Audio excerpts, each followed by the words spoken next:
I've always topped off the gas tank when filling my 2018 Mazda 3. At around 150,000 miles, I began to smell gas outside the cab. Then I started seeing some gas leakage in the gravel where I parked underneath the rear driver's side. We put it up on a lift. An inspection revealed that the filler hose that runs between the fill pipe and the gas tank was withered and dry rotted. With no other visual stains except in that area, it led us to believe that this is where the leak was originating from. Meanwhile, as I was trying to obtain a filler hose, I ran the car down to keep it at around a quarter of a tank of gas. Every Mazda dealer within 100 miles told me the same thing, that the part was not available till June, and that was 4 months away. Really, Mazda? There were 3 dealers in the US that had one, and they weren't giving them up. I called Mazda corporate, and a representative searched the inventory in the US. They called 2 of the same Mazda dealers with no success in getting one. They stated that it was a special order item anyway. So after hanging up, I called the local Mazda dealer back and requested a special order.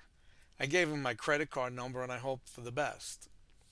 Then we put the car back up on the lift and covered the ends of the hose with fuel-resistant gasket dressing by Permatex to slow up the leak.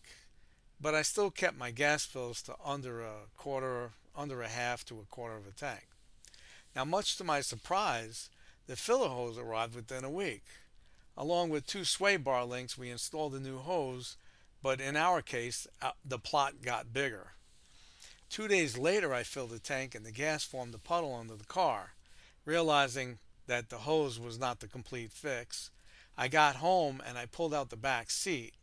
I took out the 4 screws to the panel that covers the fuel pump, and sure enough, that's where the leak was really coming from.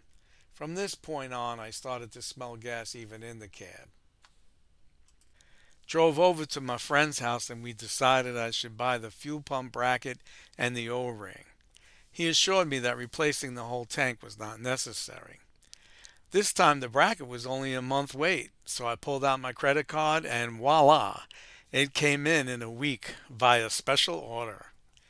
In the meantime, I had dried and cleaned the pump area. We didn't want any sparks, so we used a brass hammer and brass mallet to knock the ring off, exposing the fuel pump. It showed that the edges of the fuel pump's plastic corroded because of the water that sits in and around the channel. Even though there's plastic shielding under the car, it obviously does not stop slush and rainwater from making its way up there. I recommend Mazda redesigns this. So in the meanwhile, we put back the original bracket and O-ring gasket. A new fuel pump assembly took a week to arrive. Couple of pointers if you're a weekend mechanic and you need to do this. The first thing we did was disconnect the electrical harness and ran the car until it conked out and with no pressure left in the system. Take a note that the engine warning light will come on and you will need to extinguish it through your diagnostic scanner. Also, you will need a special tool to separate the gas hose from the fuel pump housing. And I don't recommend using 2 small screwdrivers like someone else I've seen on video.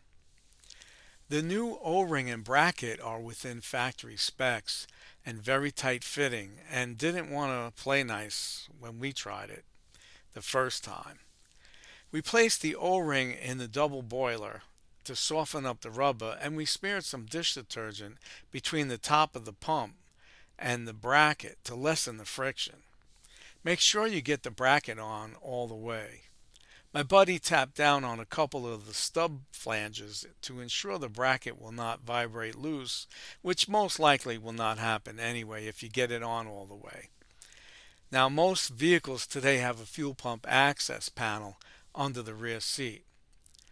So if you smell gas in the cab or even outside the car, I recommend you check it out as soon as you can. In my case, we had success without having to change the whole tank, as you can see. Hope you enjoyed this video and that you don't have to deal with a gas leak in your Mazda.